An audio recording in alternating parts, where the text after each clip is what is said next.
I was checking out my comments recently and... Why? Smash players are incapable of talking about characters in other games without first comparing them to Smash characters. It's true for any fighting game. See Zangief being compared to literally any character with a lariat. But it feels especially true for platform fighter players, where you see this all the time. No one is allowed to be their own character. They've got to be Mewtwo, but combined with Pikachu and Zelda and Pit, and I'm like, I'm sorry, that's a whole new character. Absa's nothing like any of them. Sure, she might have some mechanics from other characters, like a double jump cancel or strong kicks, I guess. But that's like saying that Ed and Marisa are the same because they both punch good. The one I hear the most, before the new Incineroar Lorena stuff, the thing that pushed me over the edge into making this video, Raster is like Falco. It's not true. It's never been true. They don't play anything alike. I am losing my mind. It has been nearly 10 years and I have not been able to escape. Why is this still happening? See, the thing is, when some people describe a fighting game character, what they're really describing is the vibe of a character, the flair and the flavor of them, the tone, the aesthetics, the je ne sais quoi, but most importantly, not anything to do at all with how the character actually plays. This is the same reason that Falcon mains get upset when you describe Stomp Knee as down air, forward air. It's a two-piece combo that you can make instant noodles between the hits for. But Stomp Knee, there's some soul. That is the essence of Race Car Man. People conflate aesthetic design with gameplay design. So you'll hear things like, Lorena is basically Incineroar, when they have different up airs, back airs, forward airs, down airs, up special, down special, neutral special, side wait. Oh wait, never mind. They still end totally differently. All of their Smash attacks, literally every single move is different except for half the beginning of side special. Their entire game plan, straight down to neutral combos and finishers, are entirely different. But they're both professional wrestlers. The vibe is the same. So people will look you dead in the eye and say, yeah, I don't know, man. Lorena just seems like an Incineroar ripoff. And here's the crazy part. If they knew Skullgirls, they could just call her Beowulf and actually be correct. Bayo's got more of the same moves. He's got chair control that forms his neutral game. His combo structure is entirely about setting up his chair correctly and then playing a tight grappler grab game based on where that chair is. But nah, she's definitely Incineroar. I'm not saying that characters don't have inspiration. Some even fit the same archetype or have the same base starting point design-wise. Like, they might not play the same at a high level, but Rano isn't escaping the Sheik allegations. They're both what we consider to be the ninja archetype in platform fighters. And Claren and Marth are on thin ice. These character pairs start with the same fundamental game plans of tricky movement to open up for whiff punishes and stuff approaches with large hitboxes, and swing a big-ass sword, respectively.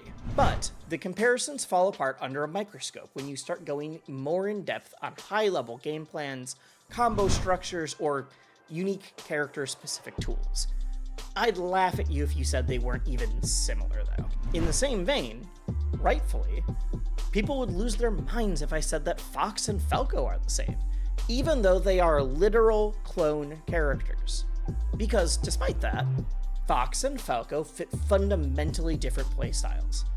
And yet I'll read straight up that Zetterburn is just Fox, when he's actually PM Wolf. Like, if you're gonna compare someone to another character, at least choose the right character. They're all spaceys, and they share some of the same tools, but they're also fully different characters with different strengths, weaknesses, and even overall game plan.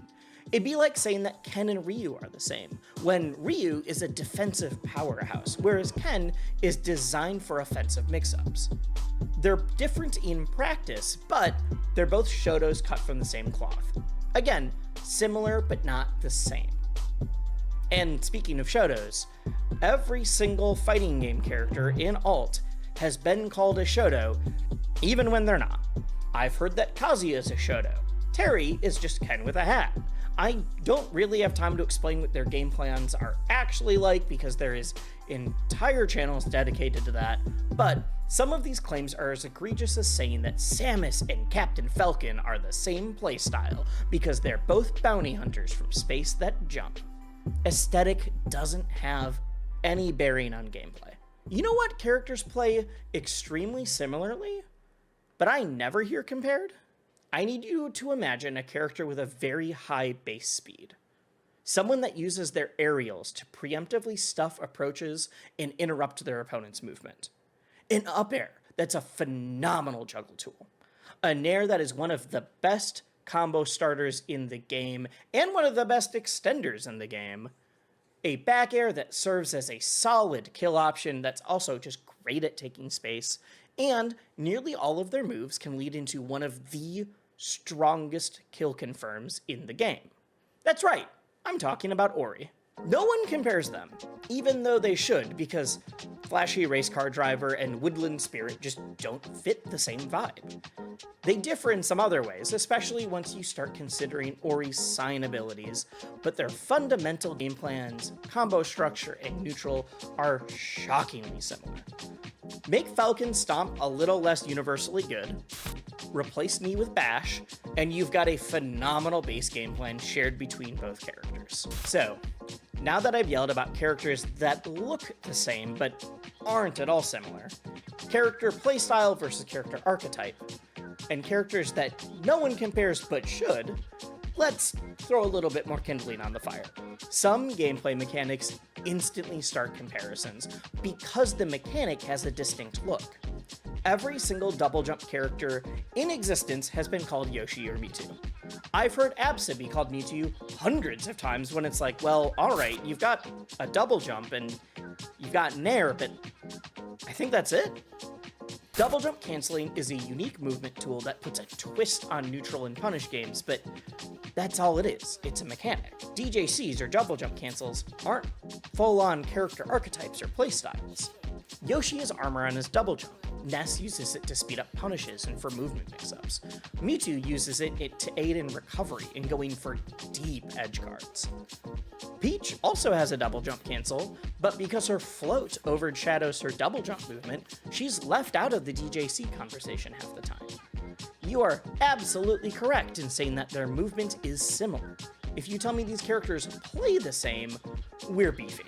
If you want to know more about double jump shenanigans, check out this fantastic video by Melee Moments.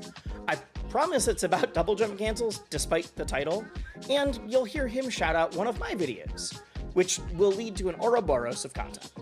And so, now that I've yelled about the whole gamut of aesthetic design versus gameplay design comparisons, I want to yell about the comparison that I hear the most. The one that makes Rivals players lose their minds. Raster is like Falco. I'll give this a fair shake though.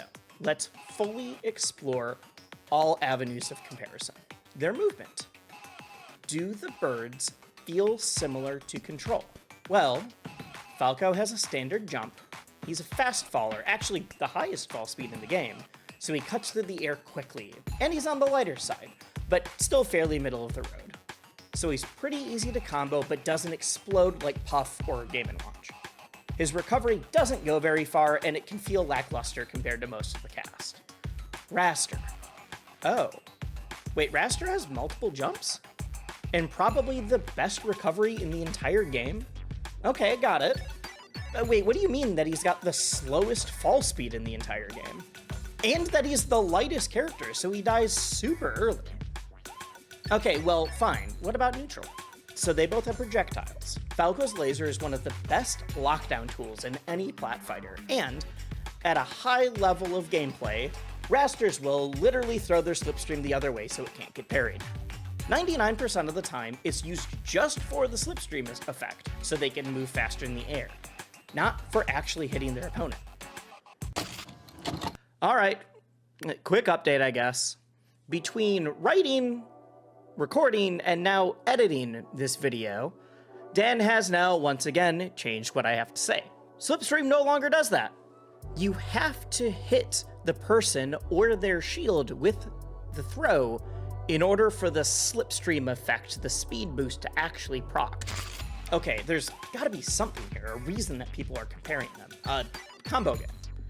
Falcos love to do extended punishes with strong aerials all across the stage into a dunk or hard-hitting ender like a smash attack or a bear, where Raster tries to juggle you in the air to carry you directly to the blast zone with a variety of quick, low knockback aerial tilts into a final strong attack, or sneak in an early KO with up special, an extremely committal move that kills really early if you can connect it, though. God damn it, Raster is literally just Jigglypuff. Oh my god, Raster is literally just Jigglypuff. Yeah, Raster rivals Meta Knight archetype. They're both just birds. That's literally it.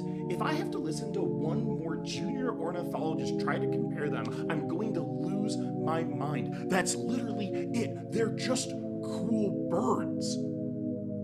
Yeah, they're both birds. I guess they're exactly the same. Folks, come on.